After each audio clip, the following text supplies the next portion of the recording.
I knew this was going to happen. I predicted this outcome. Recently, I reviewed a 2021 Cadillac Escalade, and in a nutshell, I didn't like it as much as I probably should have, but there's a very good reason for that, and I try and explain that. Well, actually, there's not much to try and explain. Previous to driving the Escalade, I reviewed a Yukon, I reviewed a Tahoe, and those two trucks just absolutely blew my mind. And spending a week with the Escalade, well, I couldn't wrap my brain around the fact that Cadillac wants $30,000 more for what is essentially the same vehicle. Now, I know there are specific differences between the Chevy, the GMC, and the Caddy, but even so, and for the first time, but even so, not worth the money. And when I reviewed the Cadillac, I knew this was coming. And I knew one specific detail about the specifications of this 2022 Chevrolet Suburban that was going to cement my opinion, essentially. I don't know if you can see it right there on your screen. I think you can. And look, we're holidays, and it's been a little over a week already since I picked this vehicle up, and I am absolutely loving it. Sure as heck ain't the cheapest version of this Suburban, but even so, nearly everything about the way this truck is spec'd is just fantastic. And look, in a nutshell, it's as good as the Escalade. It's at least as attractive as the Escalade, with perhaps two personal opinions, differences, things that I don't like about this thing. But otherwise, I still can't understand why anyone, well, no, I can understand why anyone would get an Escalade, but I would so crunch the numbers and compare a Tahoe to an Escalade, or a Yukon Denali for that matter, to any Escalade. Anyhow, in the following video, we're going to do a long walk around this long Suburban and point out a few differences, or what makes the Suburban, oh, it's obviously, what makes the Suburban different from, say, its Tahoe and Yukon brothers, siblings, and point out a couple things that I don't really like about this, but it's, again, very personal. And then we'll take it for a drive, and I'll try and explain to you why the way this one is spec'd compared to the way the Escalade was spec'd, it just makes so much more sense to me up in this vacant area. There is one thing that continues to baffle me about the GM trucks, namely or specifically from Chevrolet, and that's how much more I prefer this Chevy styling on their trucks, SUVs I should say, compared to the trucks, to the pickups. I don't know what it is. I think it's just because there's a lot more sheet metal on the SUVs that kind of settles some aspects of the front end. But look, obviously that's another matter of personal choice. Either way, anyway, it just is a really attractive, solid looking truck. I will tell you now, my tester here has the optional iridescent pearl color, which is I forget, $1,200, $1,400, $1,500 option. And that's one thing I would certainly not do. I mean, GM trucks are all over rental fleets, and white just brings that out in them. So there's one thing that I'm not crazy about. It's just, I said they were personal, silly things, and there's at least one more. Okay, so there's a lot to say about the Suburban. Look, pricing in the US starts at $52,400 for an LS, all the way up to $77,895 for a high country. In Canada, they start at $60,748 for a two-wheel drive, by the way, which is available on the LS and LT. And it goes all the way up to $85,848 for a starting high country. It works out to about $3,000 more than a Tahoe in both countries. You know, give or take a couple $100. All right, that's out of the way. So with LS all-wheel drive, which is obviously the way you got to go,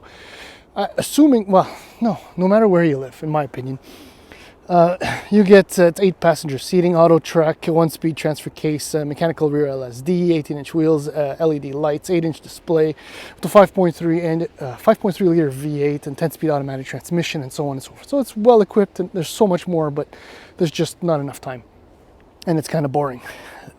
Now, my truck, you may have seen it as I walked around, is a Premier, which starts at $80,348. So with that, you get the 20-inch wheels, 7-passenger seating, 10-inch display, Bose audio, leather, power liftgate, and a whole bunch of other features.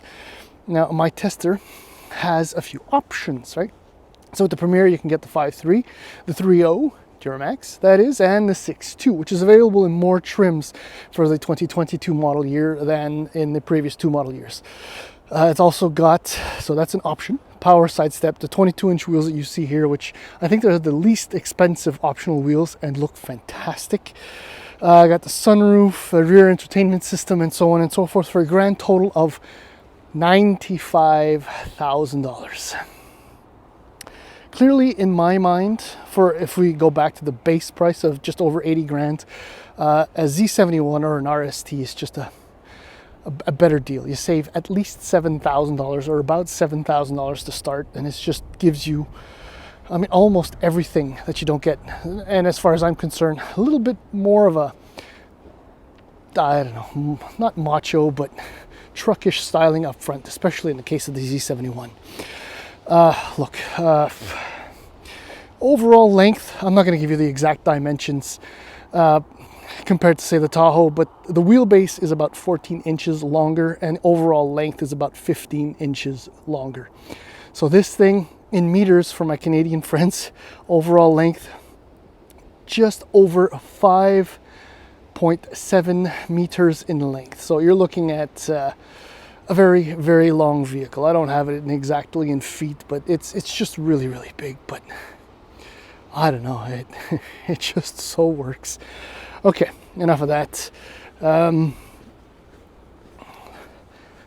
Obviously, when you go for a Suburban, oh, did I mention it's a 7-passenger seat? Okay, I think I did, but anyway.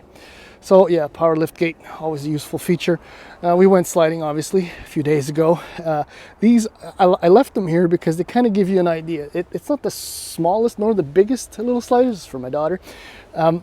But in an average trunk, they look really, really big. But in this trunk, this is 2,656 liters of trunk space all the way to the second row.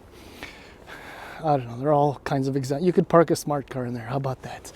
Behind the third row, you still have 1,175 liters, if I'm not mistaken, which is, you know, if you take an average mid-size SUV, that's the amount of boot space you get. I mean, 1175 seems a little generous, but I mean, it's fairly deep, it's fairly wide. There isn't much going on under here. But yeah, there you go. That's why you buy it. This is the first reason why you buy a Suburban. So you can maybe get a glimpse of another thing I'm not crazy about. I'm wearing my matching outfit. But look, fit finish is really, really nice. I mean, I don't know, I always bash on Ford, but why not? Ford could take notes here. I mean, the craftsmanship, it's not fantastic, it's not extraordinary, but it's still really, really good, and it presents well, which is probably the most important aspect. All right, so 7-seater. So you have a nice hole right there. These are reclining, adjustable fore and aft. And for your viewing pleasure, I'm going to trip all over myself and go sit in the third row. Only because, and this seat can actually move forward still. My legs are actually reasonably square. I can slide my feet under the seat right there. And visibility isn't great though, I have to admit. But even so, it's not a bad place to be. But I'm gonna get out. Here are your rear HVAC controls, rear entertainment system. Okay, I'm gonna try and do this gracefully without making too many grunting noises. Okay, yes. Oh yeah, that's one option when you really can't do without. The power operated running boards, I forget, $1,200 or so, $1,500, $2,000 maybe. either way, one of the best features on a big truck like this. Okay, so I think it's me. I like the GM trucks because they're trucks. And they're just happen to be luxurious, as opposed to the new Escalade, which wants to be luxurious, but really its bones are just a truck. Maybe that's part of the thing, because I love just a simple layout. Very ergonomic, very well laid out. Anyway, yeah, so Chevy calls this maple sugar or something like that. And so you see there's a similarity right there in the color. I'm gonna say it, right? My girlfriend says that this is my sick baby doo-doo colored coat. And I can't help but see the exact same thing in here. So it's kind of the combination of rental white and sick baby doo-doo that I don't like. But that's obviously extremely personal. Oh yeah, Bose audio, I think I mentioned that. Okay. There isn't anything extraordinarily new in here compared to the other trucks. A heated steering wheel to be expected. There's your display right there. All your important buttons. Drive modes are right here. I'll show you that. Is it going to work? There you go. So this one has a 2-speed transfer case, the 4 high and the auto and the 4 low. What else? Visibility is really, really good. Display 10.25 inch, I think, up here. It's really, really nice. Everything works. You have Google operation for the 2022 model year. And then you come down here, which is, I know I'm an old guy, I'm getting there, but there's a functionality, a simplicity to these controls that are undeniable. It's just there, right? Good storage, plenty of storage, huge storage. And I didn't mention visibility, and that's it. Fit and finish, very nice. This is a really, really nice SUV, except for the color. Heads-up display right there too. So it's driving time. So far, I have to get out of my seat. Oh yeah, this. I almost forgot. The shifter buttons. Again, very personal. I'm not crazy about the layout and the way they work, where you have to pull and not push. But I would have complained if it was push and not pull, so it really doesn't matter. I want to get right into the truck thing. Now, this is a truck. Its bones are those of a truck, or that of a truck, and it just happens to be supremely luxurious, as opposed to a luxury truck trying to be a truck. Point is that the Duramax diesel just works so well in this truck. It feels like it was meant for it. There's something about the sound and the smoothness of operation that has a lot to do with the 10-speed automatic that is, I don't know, I've left it almost exclusively in normal drive mode, and it's just been, I mean, if you don't listen for the engine speed changing from a straight 6, you wouldn't know that the transmission is actually shifting.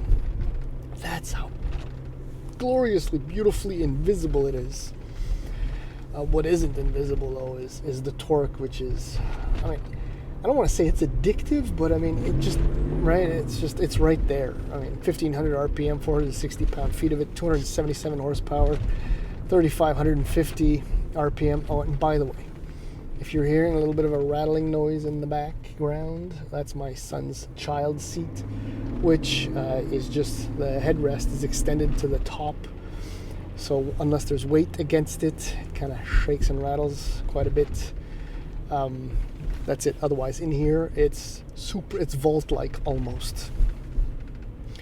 So, I mean, yeah, the Duramax diesel, it works compared to the Escalade, which is supposed to be, you know, very smooth and, no, not, this is smooth. I mean, I'm looking for a word. You know, it is velvety and all that. The Duramax doesn't fit velvety, but it fits large truck that happens to be premium and luxurious. Oh, what's going on? We don't know. It doesn't matter. Okay. Where was I? Oh yeah, the reasons why you would get a Duramax engine. Well, mainly for fuel economy. I mean, the power is nice. Same torque as a 6.2. I've pointed it out numerous times, I think. but it's the fuel economy. I mean, I'm averaging just over 12 liters per 100 kilometers, and I've managed just under 9 in mixed driving. And I'm only averaging overall over 12 because most of my driving has been done in the city. We happen to be in semi-lockdown at the moment, again. So all our big, long trips to the cottage have been cancelled. So I won't get to experience one of the other advantages to this, thanks to the fuel economy and the massively large trunk, fuel tank, also large trunk, yes, is the incredible amount of range. I don't remember the exact number, but it's like 800 kilometers easy on a full tank, which is exceptional. And then it gets better. That's the messed up thing. One of the things that I really like about the Suburban is that it doesn't feel like it's almost 6 meters long. I'm going to try this, 21 and a half, 22 feet long. It's, for a behemoth, it's reasonably agile, comfortably manageable. I don't know if that makes any sense, but you know, when I turn the wheel, steering is quite nice. In fact, when I turn the wheel, I don't have the impression that I'm steering a boat, you know, into a harbor or something like that. Everything kind of reacts and feels together, and that has to do with the, you know, the structure of this truck, which is new and everything, and everything is so well sorted. I love the brake pedal feel too. Just enough travel to let you know that you got to roll into it a little bit more, or you're putting in just enough pressure. The performance is quite good. And yeah, I think I just mentioned it. It keeps getting better. Fortunately, I'm at a stoplight now, but the ride quality. Excuse me, with the magnetic ride dampers. And in this setup, which is almost identical to that of the Escalade, with the 22-inch wheels, I don't recall the Escalade being more comfortable, cosseting, smooth, enveloping. I'm looking for words here than this thing, and that really kind of, you know, in this headspace here, makes me wonder. I mean, other than this, maybe in the Escalade, why you would spend more money? I mean, I think for me, and maybe many of you out there, there's something comforting and modest about having a Chevy badge ahead of you, or a GMC badge for that matter, compared to an Escalade or a Cadillac, obviously. And I mean, obviously, I think this suits my personality more, and that's why I like it. And the fact that you're not missing out on anything compared to the Escalade. The screens, but whatever. I mean, in the segment, the Grand Wagoneer and the Wagoneer are very compelling and interesting choices, I have to say, definitely. But against the Lincoln Navigator, never mind an Expedition, this, against the Benz, or even, the new Lexus LX I haven't driven yet, but I'm sure it'll be great. But again, there's something familiar, comforting about this truck, this family of GM trucks that speaks to me in huge volumes. I might have to say that the Grand Wagoneer is a dash smoother, but if you don't want a stonking V8, which you get 2 of in here, right? You get either a 5.3 or a 6.2, and you want diesel power fuel efficiency, this is the only option. It's a great option. I love this truck. Absolutely love it. That's it.